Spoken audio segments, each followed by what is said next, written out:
Thanks for joining us here on 10 Tampa Bay Plus and First Coast News Plus. They have a cold front to come through.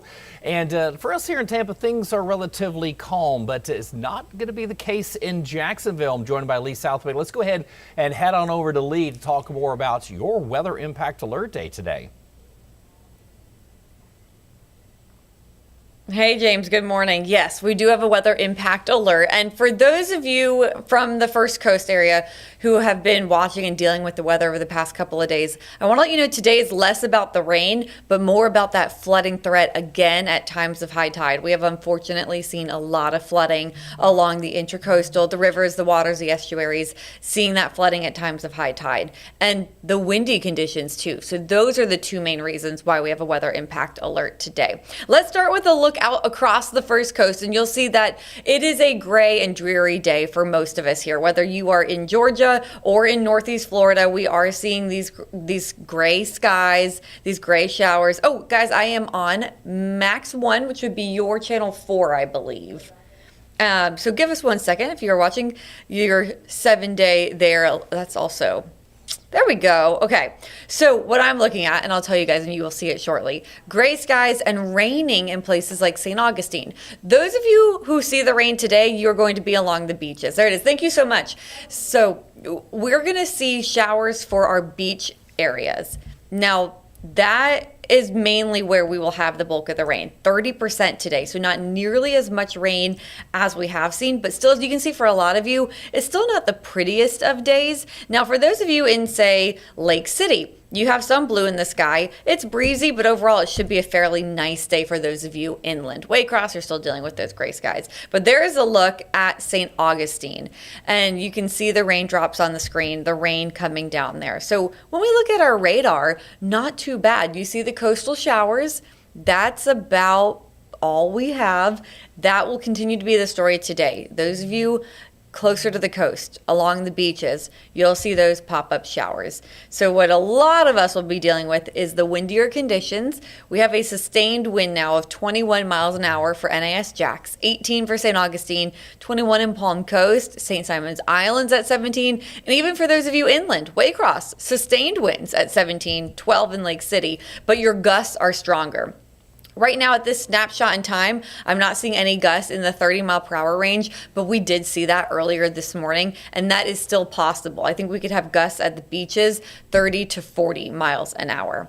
So as mentioned, today is a weather impact alert day. First and foremost for the coastal flooding, the tidal flooding. Times of high tide, those high tides will be higher than normal, and so we will once again see that water pour into the streets. Also, we have the strong wind out there. And then, as I just showed you, some coastal showers, just a few showers. So watch out for road closures, not from the heavy rain that would cause some ponding on the roadways, but again, those tides, the high tides, looking like this. So this is a look out of Fernandina Beach yesterday, those higher than normal high tides. This sent to us by Kathleen, one of our weather watchers. That's Front Street in Fernandina Beach, downtown area. And oh man, that water really coming up. Got a couple of photos for you here. This one from Tammy. This is at St. Augustine and people driving through flooded streets there too. So we've gone from St. Augustine to Fernandina, and we'll continue north into St. Mary's. Terry sent in this photo, our weather watcher, of the St. Mary's riverfront flooding as well. So that is the story, unfortunately, again, today at high tide. It is possible that where you saw flooding yesterday, you would see it again today. So what are those high tide times? Generally speaking, the lunch hour or a little bit after. So St. Mary's, we just saw that picture of you guys. Today, right around 1:30, that's your high tide. Fernandina Beach, we looked at that photo for you. Your high tide closer to 1 p.m. Bridge of Lions in St. Augustine, 12:41 p.m. Meanwhile, along the intracoastal waterway in the Jax Beach area, your high tide generally around 2 to 3:15, depending on where you are, up and down the ICW. I do have a friend who lives on the ICW who is at high tide locked into her neighborhood. They're flooded in and they can't get out. So we're also watching the Intracoastal Waterway, Neptune Beach, Jax Beach, Atlantic Beach, Mayport, and then of course all the way down we go towards the Bridge of Lions, Matanzas, watching Flagler County too. And that's not it. We're also watching our beaches with these big seas. We've had rough seas out there and we've had some beach erosion. So this photo sent in by Brenda. Also out of Fernandina Beach, that's the beach erosion that we've been watching there. So for the rest of the day today, our gusts generally around or above 30 miles an hour. I think they would peak at about 40 miles an hour for the beaches. And we're watching it closely because we have events going on, like Beaches Oktoberfest. They got canceled yesterday. It's back today, but hold on to your hats, or ladies, no dresses, no skirts. We don't want any Marilyn Monroe moments. The wind will be whipping, especially at our beaches. But as for that rain coverage, let me just actually back this up and show you this again slowly. Again, it's coastal areas that might see a few sprinkles, a few showers, but as you can see, it's not the main story. Not as much of us seeing rain today as we saw the past couple of days. So for your Saturday, weather impact alert in effect, still windy, winds out of the northeast, 15 to 30 miles an hour, gusts to 40. Tidal flooding at the time of high tide around the lunch hour or into the afternoon hours, and we will watch out for some coastal showers. Check out our sunset. That's at 6:59 p.m. We are now in the 6 o'clock hour for our sunset. We are done with those 7 p.m. sunsets, moving into the 6 o'clock hour. So tomorrow, we will be calming down some. Still going to be a little breezy out there. Winds 10 to 15 miles an hour. Gusts at the beaches could be 20 to 25 miles an hour. But that is starting to relax. The high tide shouldn't be as high. I'm still going to watch out for flooding, but hopefully not as high as it is today. And our rain chances go down. We have about a 20% chance of rain. Temperatures comfortable, upper 70s, near 80 degrees. We're going to show you your sports forecasts coming up, but just a heads up, just looking at this, you can tell it's going to be pretty nice for the Jags game, but I'll break that down for you hour by hour here coming up. For now, though, let's just take a look at your 7-day forecast. Again, today, the weather impact alert is in effect for tidal flooding, for those gusty winds, and then along the beaches, those off and on showers. Tomorrow, conditions get a lot better. We're going to be a bit drier. I think our skies will be a bit sunnier, and the breeze starts to relax some.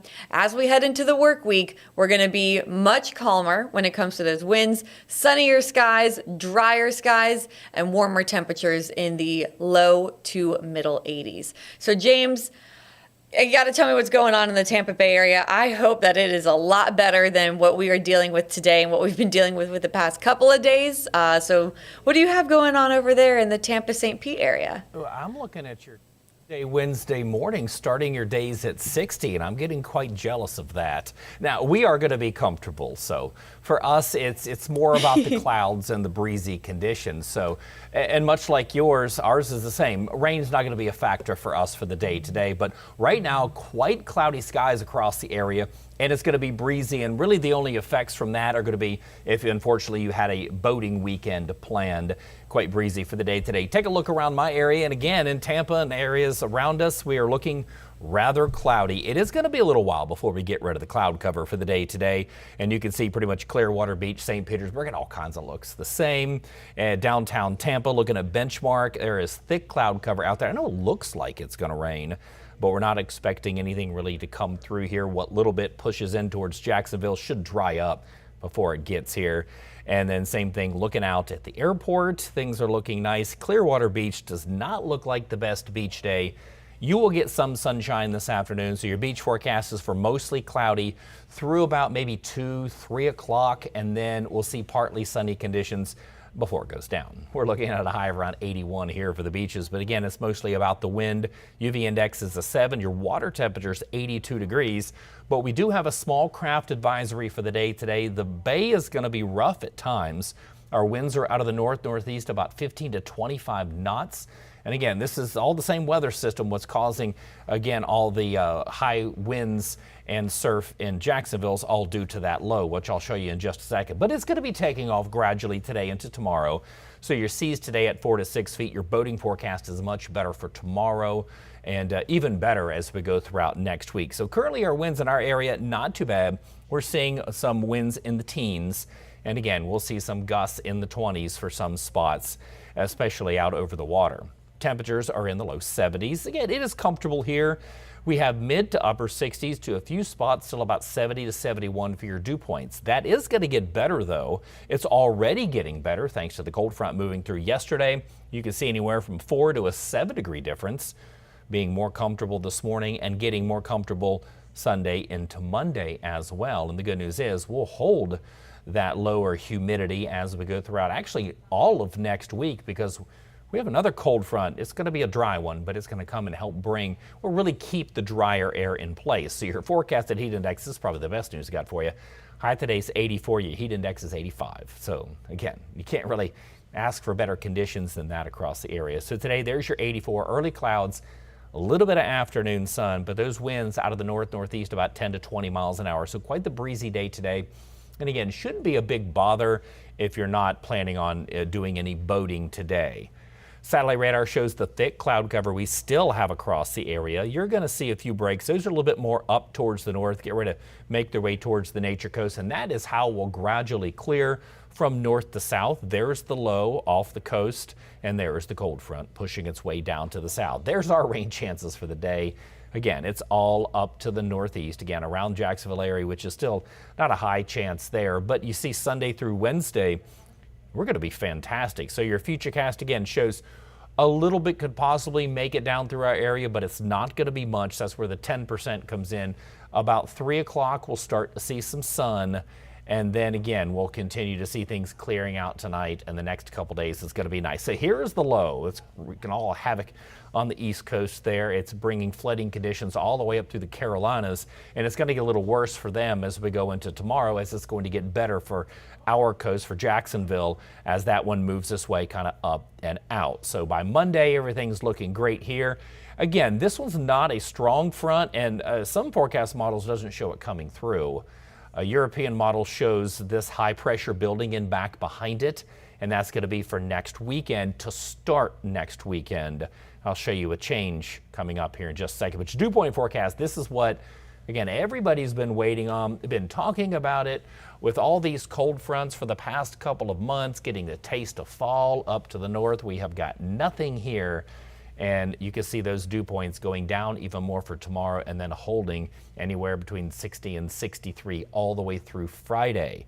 Now look at your moisture here, and this is why, again, we're going to see this extended dry time. That low works its way up the coast. We get what's back behind it, that cooler, drier air pulling its way in from the north. We're going to continue that. Again, we could see a reinforcing shot of some drier air. That would be in terms of that cold front. We'll see if it comes through. But right here, this model shows it pushing through and down to the south. That's why you're seeing kind of some moisture down here. That's not going to be for us. But watch this high pressure. Now here we go into Saturday. Again, Friday, Saturday still looks great, but the extended models show that high shifting far to the east, kind of opening the door for all that moisture to come back across the area. More of that southeast flow with the high all the way over here, and then another front that's up towards the north. So that's the extended, and that's what you see here in the moisture content for the European. Look at the jump between Saturday and Sunday as that high takes off towards the east. So again, a lot can change with this. We saw a lot changing with this low that's off the coast right now. Exactly where it's going to go, we're still far away from that. Just know that your upcoming forecast looks fantastic. So we'll get to your 7-day forecast here, because again, things are looking beautiful for us. We're going to be a little breezy today. That gets better tomorrow, and your extended starting your days, or starting tomorrow all the way through Friday, will start in the upper 60s. We'll end up mid 80s tomorrow, then climbing 87 to 88. Again, your normal is to start the day at 71 and top out at 87. I'm going to be pretty close to that Monday through Wednesday, with 68s to start the day and 87 for a high. We do start to warm up a little bit more Thursday into Friday. It looks like maybe some moisture Sunday into Monday, but all in all, looking pretty good. So your beach forecast, will end with this before we talk about some sports forecasts coming up here. Today and tomorrow, both are in the low 80s. Again, today, the big deal is the cloud cover. Again, we'll get sunshine this afternoon at 82. And then for Sunday, a lot of sunshine for the whole day.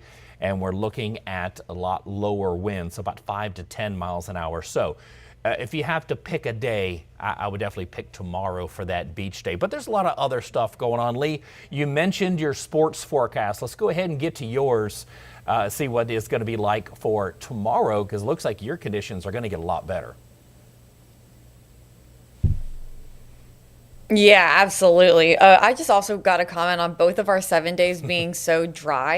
It's nice to see. It's a sign of the change in the seasons. I enjoy seeing that for both of our 7 days. Finally. Okay, so let's get over to sports. We'll pull up this graphic. I hope you don't mind, James. I'm going to start with some college football. Only here at First Coast News we talk about FSU, the Gators, and UGA. And so Tallahassee has a home game today. So Pitt at Tally taking on Knowles at 12 p.m. right around 72 degrees, but staying in the 70s today in Tallahassee. A really nice and beautiful day. And I actually just got to be honest with you guys, I like all of these forecasts. Now, granted, a bit warmer in College Station where the Gators are at Texas A&M, but not too bad. And of course, it'll be cooling down because that's a night game. And same in Auburn where the Dogs are playing. So 7:30 game, cooling down, so starting around 74, but then dropping down to the lower 70s very quickly. So I think that's good football weather. And then same story here back in Jacksonville on Sunday, good football weather. Temperatures staying in the upper 70s for a lot of the First Coast. So I don't mean to rub it in to all of you in the Tampa Bay area where you're in the 80s and I hope you enjoy it. We likely will be staying in the upper 70s to right near 80. Now, those who are Jags fans who go to the bank, we know it feels a little bit warmer once you are packed inside there. So prepare for feels like temperatures in the lower 80s, but good bit of sunshine. We do have a 20% chance of rain, but it doesn't look like it'd be over the stadium during game time. So I think we'll still be a little bit breezy, especially because we're by the river. So maybe wind speeds around 15 miles an hour should help make things continue to feel really comfortable. And hopefully we'll be celebrating another win here in Jacksonville. But I think definitely, James, our Jags forecast is a winning forecast with temperatures staying right around 80 for a high during the game. What about you guys? What do the Bucks have going on?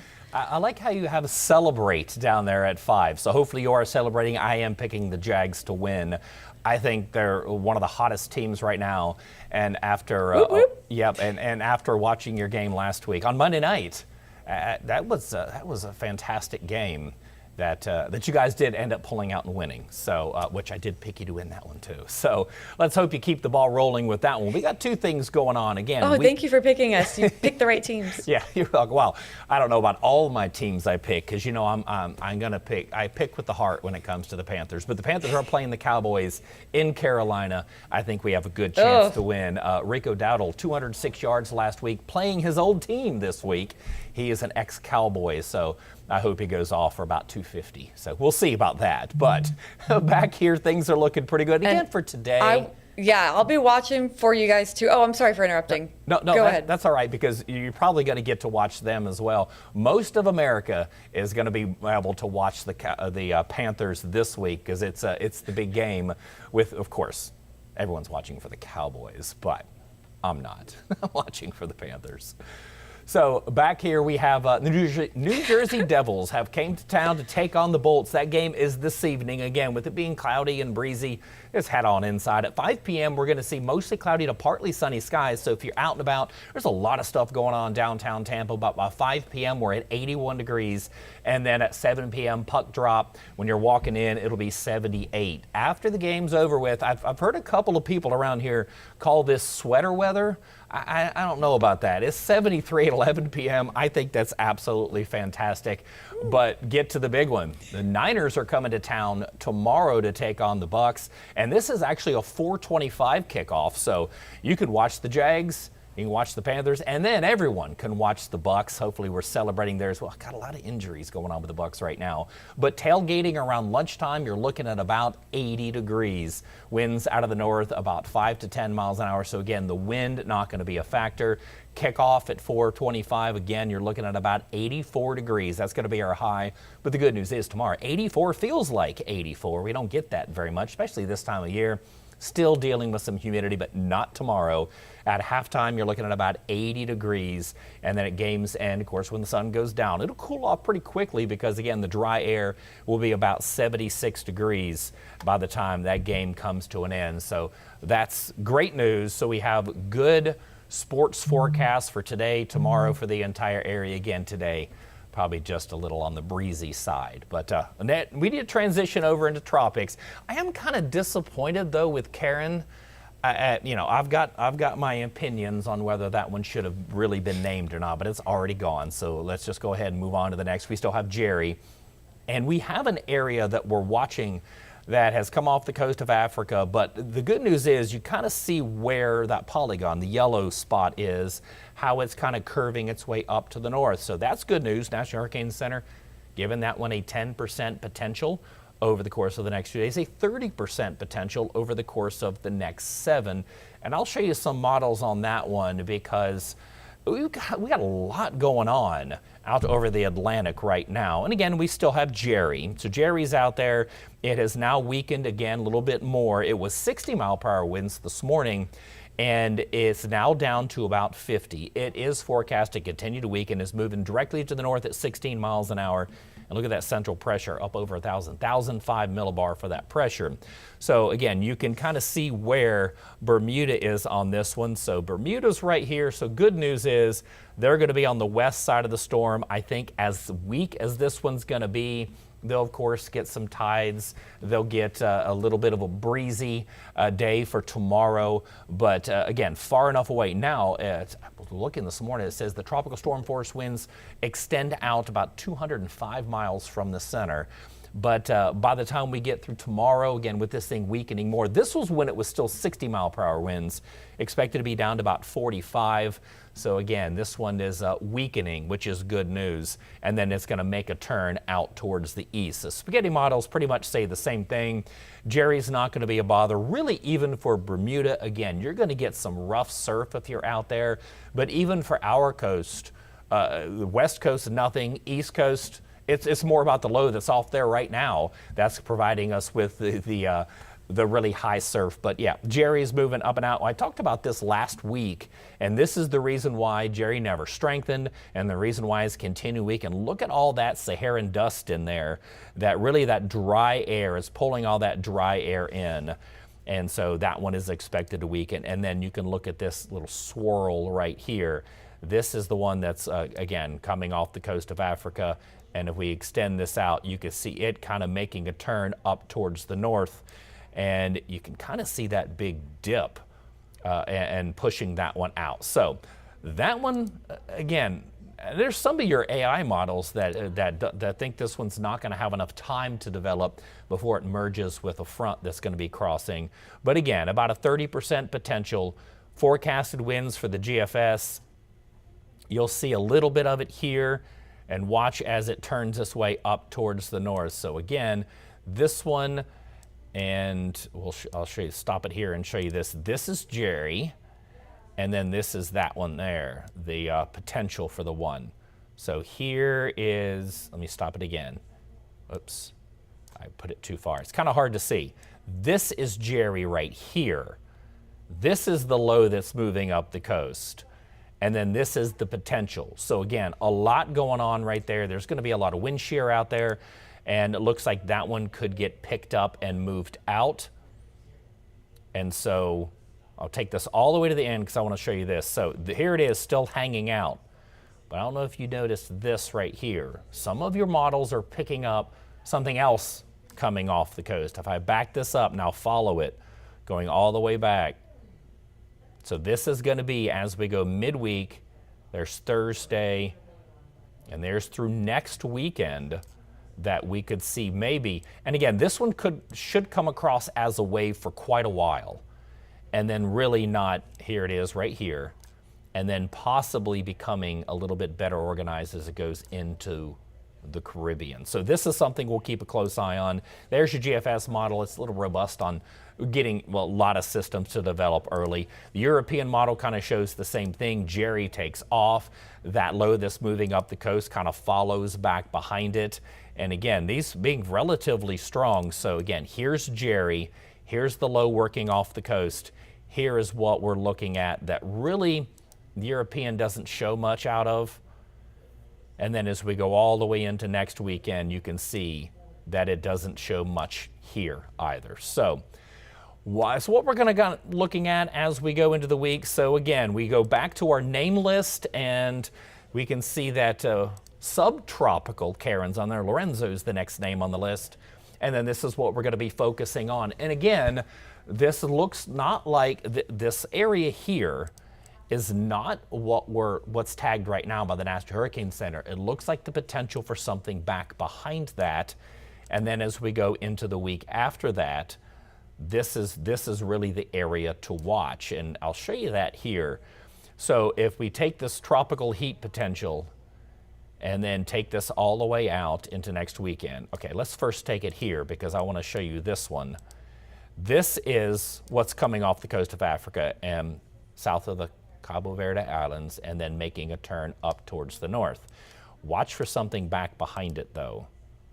And here I'm going to go and zoom over to here. And there it is. This is again what could be back behind it. This is what we're going to be watching in the upcoming weeks ahead. And look at this tropical heat potential. And this is, again, where we typically go for this time of year. That's your tropical origins for October.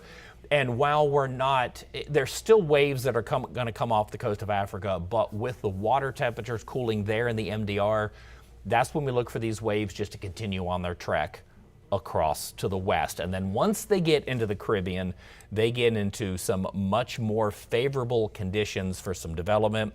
And again, you look at this orange in here, there's your most likely, and then even more likely here in the green. So pretty much anywhere in the Gulf, in the western, northern Caribbean, same thing around the Bahamas, and then move their way up the coast. So again, we'll watch that. Here we are in hurricane season. Again, today is the 11th, and we're through the first third of the month there.